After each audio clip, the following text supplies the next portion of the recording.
m'appelle Steve Grand-Cyr, je suis de Reims, je suis artiste en briques.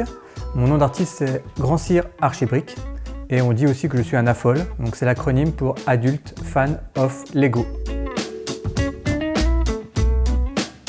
Depuis tout petit en fait, je joue au Lego.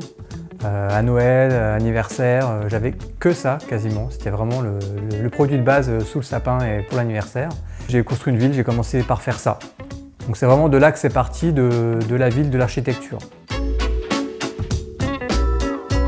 À 14 ans, j'ai arrêté et j'ai repris à l'âge de 30 ans, 32 ans à peu près, lorsque la marque danoise a sorti la gamme architecture. Et ensuite, j'ai eu envie de mettre en valeur le patrimoine de ma ville, Reims.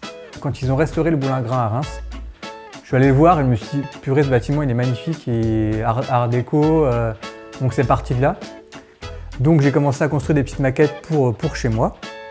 C'était aussi un moyen de préserver aussi le patrimoine parce que je vois qu'il y a plein de bâtiments qui sont rasés.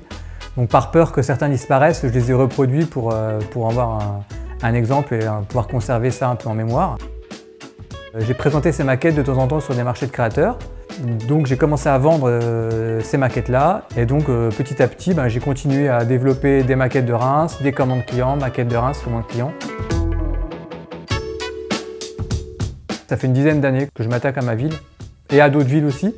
En tant qu'AFOL, on est invité dans des expos à droite à gauche. Et quand je suis invité dans une ville qui n'est pas Reims, je reproduis les bâtiments de la ville. Je le fais automatiquement pour deux raisons, parce que du coup je m'intéresse à l'architecture, je m'intéresse au patrimoine, donc c'est une façon à moi de m'intéresser à la ville où je vais.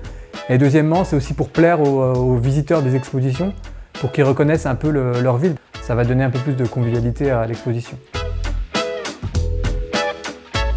Avant de reproduire un bâtiment, déjà je me rends sur place, je fais des photos, je le regarde depuis Google Earth ou depuis Maps, ça me permet d'avoir un peu l'échelle du bâtiment.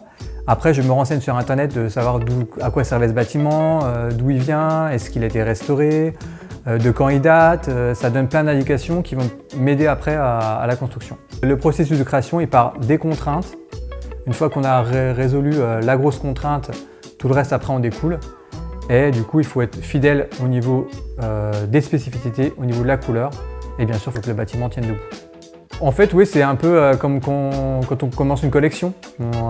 C'est parti et puis on peut pas s'arrêter, quoi. Donc, tant que j'aurai pas fait tous les bâtiments que j'aime de Reims, je pense que je m'arrêterai pas.